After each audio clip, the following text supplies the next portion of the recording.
when you're drunk, you're more open to weird conversations, which is what Freshers is all about. So, here we go. Hi, you and the lovely pudding. What's your name? Alice. Hannah. Sorry, it is or not you. So, what are you studying? Cool. Have you ever been to a garden centre? Yes, good. This sets the label to one person in the audience so I can continue. So, I was at a garden centre recently. And, there is nothing sadder than a garden centre in early September, because you know that all these beautiful, vibrant summer plants are going to die. I mean, I'm not, contrary to popular belief, Alan Titchmarsh, but I know that things are planted in the spring because they're then dead by the time my birthday arrives in the autumn. This makes me feel strangely powerful because I can believe that their death has revived me for another year. like I'm some sort of angry and vengeful god who demands sacrifice or I'll cry. I don't know, I'm not good with emotions. But anyway, like a garden centre this time of year, it's like Battersea Dog's Home, but like, it's like Battersea Dog's Home, but there's the added peril that all the unadopted pets are going to be used as fuel for Battersea Power Station.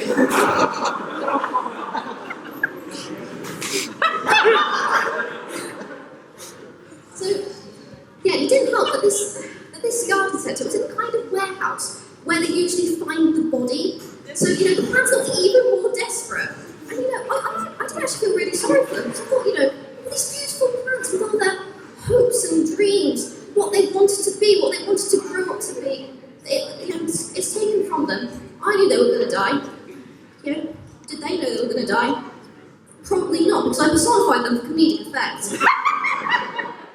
It's not real. It's not real. Okay, look, garden centres are real, okay? I'm just going to put that out there. I do not want to be misconstrued in any way. So, I was at this garden centre with my mum, and my mum, being my mum, we had to walk around all the plants like 3 times because, it's what mums do. We weren't going to buy anything for reasons I've already stated. So I was getting bored watching plants do their thing, photosynthesize, desperately try to reverse global warming. So I developed a new game using all those fancy Latin names that plants have, and what I feel should be the next Cards Against Humanity card, I'll blank in your blank. Because I was having a lot of fun with this just in the garden centre. I said one of the ones was, I'll fall in Europia, from the Falopia bitch step up from Snapdolnikia, which has a recommended retail price of £9.99.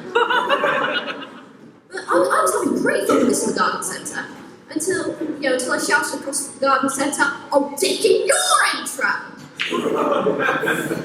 My mum decided it was time to leave. So, we finally got to the till, and we were greeted by the cashier. I say greeted, what I mean is stared at uncomfortably, so I hid behind a display of bird feed. There was an old biddy at the till, and she was ordering a shed. It's a garden centre, standard thing to do. But this guy gave her this look of utter disgust.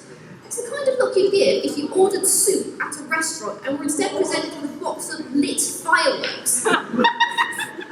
Messy, painful, and not what you wanted at that moment. But, undeterred, she continued to order the shed, which was the tall and rude standard pen shed, which, if you fancy Googling that, see that it is a real shed, please do include the word shed in your search bar, otherwise Google will throw you some rather interesting results. No. But, he then looked on the computer to see if anything was there, and, there was one in stock. Hooray! This place fulfilled its purpose as a shop. But, he was looking at it, sussing and going, there's only one left in stock. And she was like, oh, it's not reserved, is it?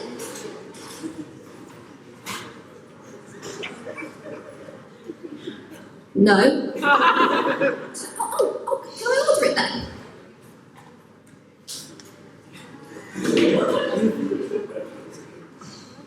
Yeah. Dude, you are ordering a shed, not a missile strike. You can tell people about this. So finally, this woman was allowed to order her shed. But it then reached a point where you have to fill out the form, which has like your name, your date of birth, whether you have a history of diabetes in your family, all the standard stuff a Gallett Centre needs to know about you. But it then reached a point where the guy was like, yeah, I'm going to have to ask you for your full address, including your postcode, otherwise people won't know where you are.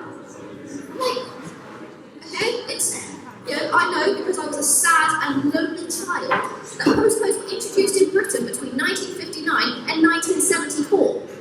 It's 2016, people know how the postcode works, right?